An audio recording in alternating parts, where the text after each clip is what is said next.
Cool, yeah. Thanks, Matt, for the introduction, and I have the pleasure to kick it off here.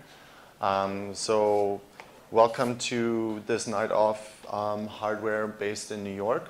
We are very excited to show off what we can do. My name is Bernard. I'm one of the founders of KISI, and we do access control system that is built for enterprise, and we with the purpose of connecting people better to spaces. And tonight I want to give you a quick introduction of the product, but then quickly jump into behind the curtains, how we develop products, how we experience our production, and what we build with the hardware. So yeah, a little bit about me. I've been excited about science fiction and building the future since I was a little kid, and my mom took me to this nice car, which I always looked and watched on TV. Which was pretty famous at that time in Germany because everyone in Germany likes David Hasselhoff. So since that time, I decided I want to build this future because my dad doesn't drive this car, so I studied product design, realized the future isn't like that, and I want to build it even better. But then in the first startup where I started working as a designer, I realized there's all these analog problems that I didn't think of in the beginning when I thought about flying cars. So for example, we had a doorbell that was going off all the time because we were growing so fast. So only 5 people had the key. And the doorbell was ringing all the time when people came back from lunch, or when they smoked a cigarette, or when they had their coffee. And the lead engineer built this nice tool that he can push the door release from his seat, because engineers are very efficient. And what we thought, hey, why isn't the door release on my phone? So, and this is already showing you the basic approach that we think hardware for enterprise is taking, because you basically replicate the complicated function, which is the long stick, with software. And then the hardware piece is just a little piece that you add to the space, and then you can automate it using software. And that's basically the approach what we do, and that's the approach that we see in the industry happening. Another thing you might be used to is in New York, you use a lot of badges. For example, when you visit a big client or a big company in a big building, you have to get registered. It takes a couple of minutes. That person on that badge might not look like you, but it's pretty interesting to see the differences between the buildings, although they should be equally secure, but they're not. So it's more like psychologically security, what they have in terms of hardware. And this is basically what we're doing. You have 3 things in your pocket: your keys, your phone, and your wallet. Apple just announced today that they are working on integrating the wallet into your phone.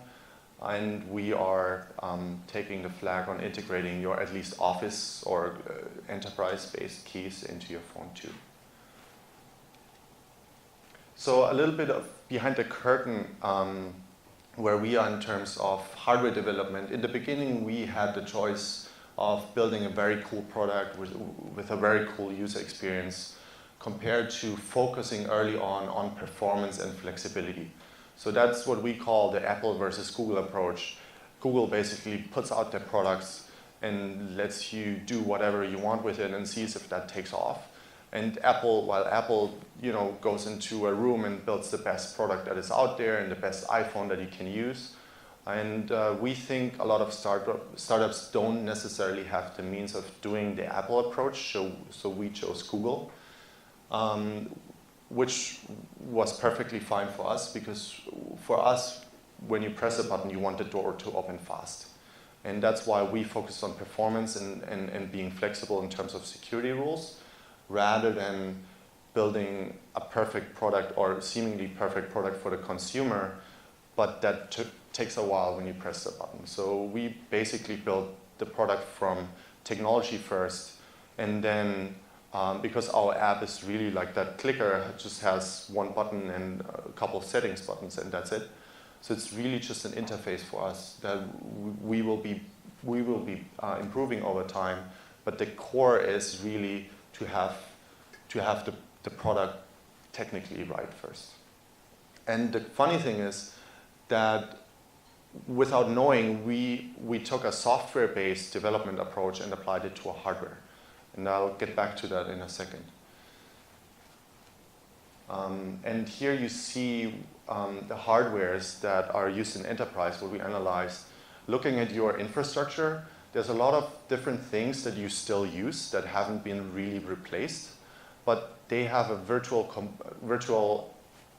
component to it or a virtual method to it that you can use it in conjunction with. So for example, you can still use your WebEx dial-in through the conference spider, or you can dial in online. It's up to you. And the same thing we are doing with keycard access. You can still use your keycards, but whoever wants to use it on the smartphones or has to use it on the smartphones can do that. And this is happening across all devices that you see in enterprise. And that's how we think the future of enterprise-based hardware will be, that you have very strong software that you use with a hardware component, and you don't necessarily replace that hardware component.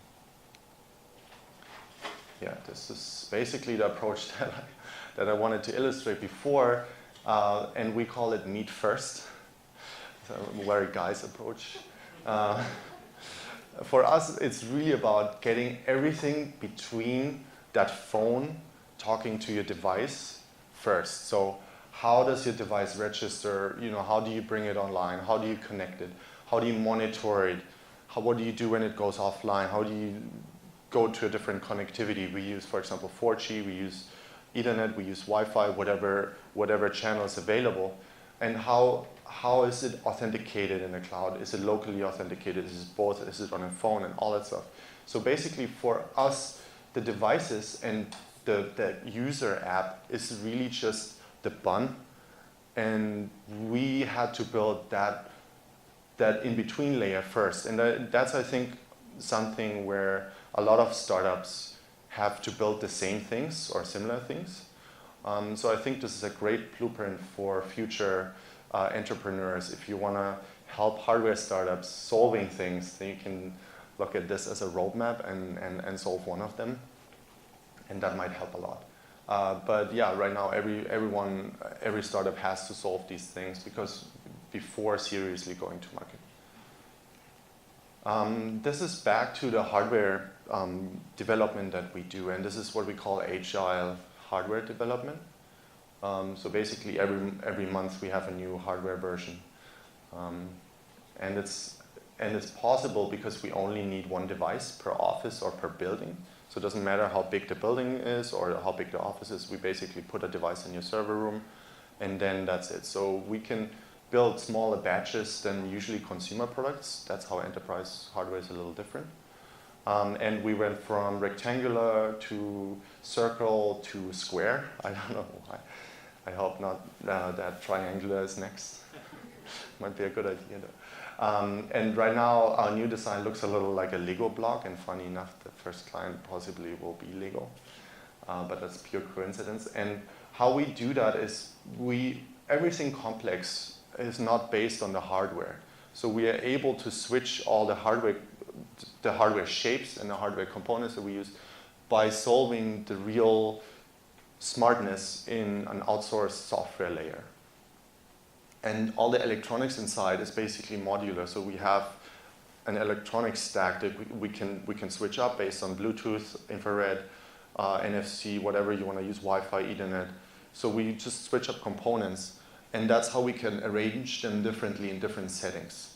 And some of you might have recognized we use different 3D printing techniques. We have a partnership with MakerBot. We use Shapeways. And in that small or medium-sized production quantities that we produce this, it's still efficient and economic. And we are not looking into different ways of producing it because we like to be serially 3D printed. And we can change it all the time. We can customize it for different clients. And that's a lot of fun. And it's also good in terms of sales channels. If we change your product every month and the consumer wants to buy it and it already changed because it doesn't exist anymore. So that's a big thing. What every hardware startup has to decide on is the sales channels. So early on, we wanted to be on Amazon. We wanted to be in the big retail spaces. And it just doesn't look like that at all anymore. That was 3 months ago. It was already 3 iterations down the line. And that's why we didn't release it yet on Amazon. But it's just something to keep in mind when you select your sales channel.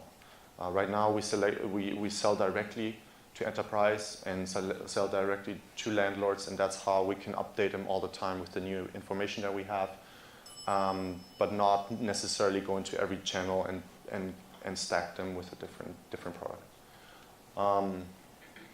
Another thing that is very important for us is we did or wanted to do a crowdfunding campaign early on because a lot of investors asked us, well, how many products did you sell on Kickstarter? How much traction do you have in selling your hardware? And we didn't necessarily think that is the right traction for us because we are basically putting a product in a space where there is a community that is using the space, and the usage is coming from the people using it, not from the hardware sold. And the tricky part with the crowdfunding is that you have one serious spike, and hopefully you do have that. You sell 20,000 units. And then for the next 2 years, you will have to fulfill these orders. So even if the technology changes, if you have Bluetooth changing over time, you still have to fulfill these orders that came in a couple months or a couple years ago. And we just went the hard way and selling it directly to the enterprise. It might be a little slower, but in what we had in mind is selling to an enterprise and making him a really happy customer, and he will refer us to other people. So that's what we see now, where we have our product installed in a couple of co-working spaces, advertising agencies, incubators, and a lot of tech startups, where people just move spaces a lot, recommend products to each other. So that's the network effect we see, and we are pretty happy that we're not on the crowdfunding path because it's one spike that you see once, and it's not a sustainable sales channel. This is something we never show. This is our industrial portfolio. It's a lot of different variations depending on how many doors you have. If it's elevator turnstiles, glass doors, whatever you have, we can open it. And it's a little scary if you look at it like that, but it's all modular and depends on the order that's coming in. We just print different versions. The cool thing though is we just made a small improvement that had a big impact, and we were able to reduce our 3D printing time 75%. We made the units 50% smaller, and we have a much better design now. That's what we tell the investors. What we don't tell them is we just switching the power supply.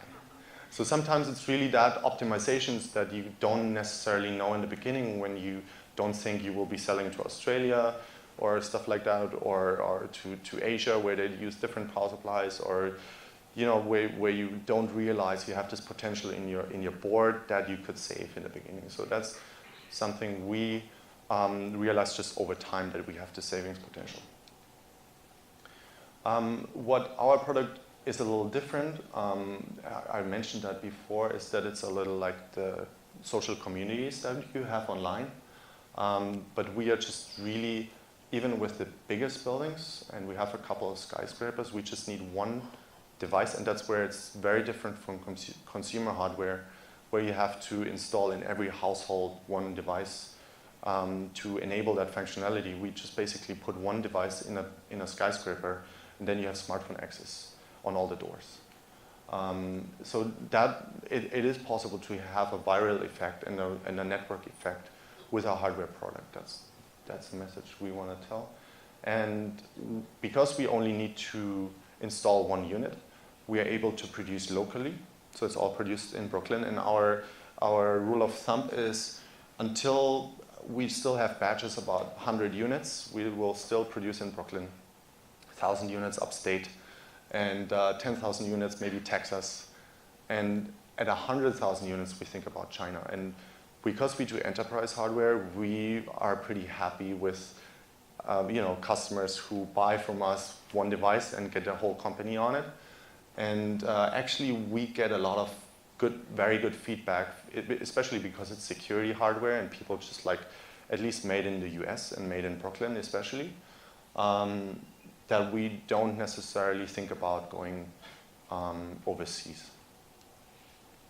So yeah, all that is left from my side is just say, come by and visit us in our office in Brooklyn, in Dumbo, where we have the unit installed, of course, in our own office and use it every day. If you have any questions, just do it now or grab me later. Yeah, looking forward to talk to you.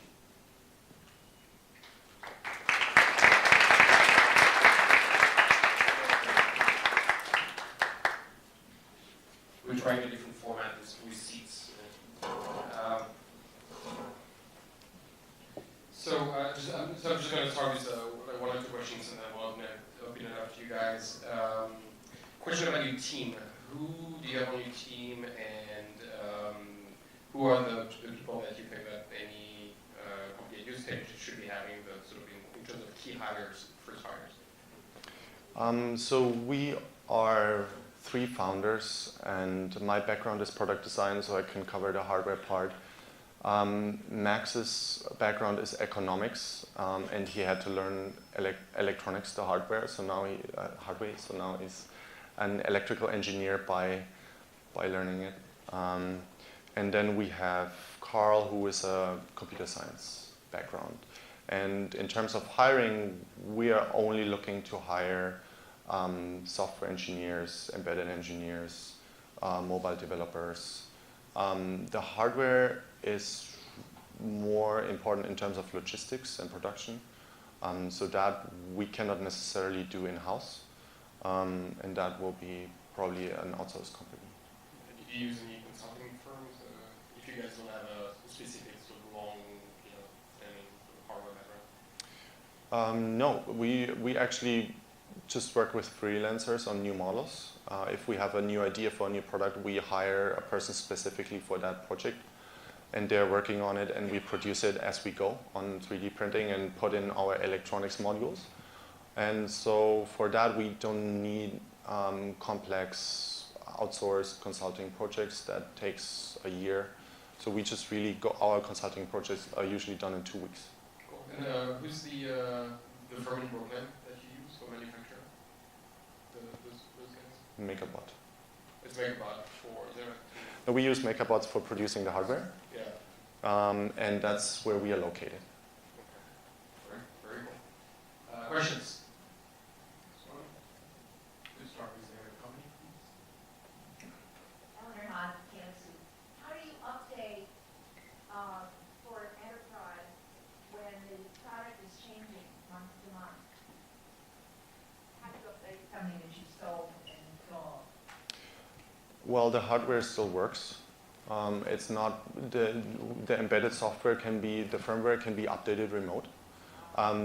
The shape and installation effort that you have changes. So the companies we worked with in the past and that have installed our product already, they've gone through that process already. So now we can just make it easier and make it easier for people to install it themselves maybe. So that's the thinking that we have when we optimize the hardware, and that is easier to produce for us. So not necessarily changing the product in terms of function.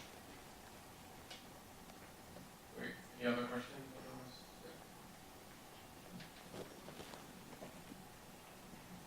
Hi, my name is Sept. 2 questions. One is, how much does it cost? And second is, does it have uses beyond the enterprise? So for example, does it have uses in residential buildings, etc.? Yeah, 2 very good questions. So how much it costs depends on your office size. So we charge by square foot of your office. Very simple. You have unlimited users, unlimited doors. And we do big projects in residential too. And in the future, we are looking at a couple other verticals, but right now we are very focused on the commercial vertical. But bigger residential projects we are doing too. Great. Well, thank you very much. Thank you.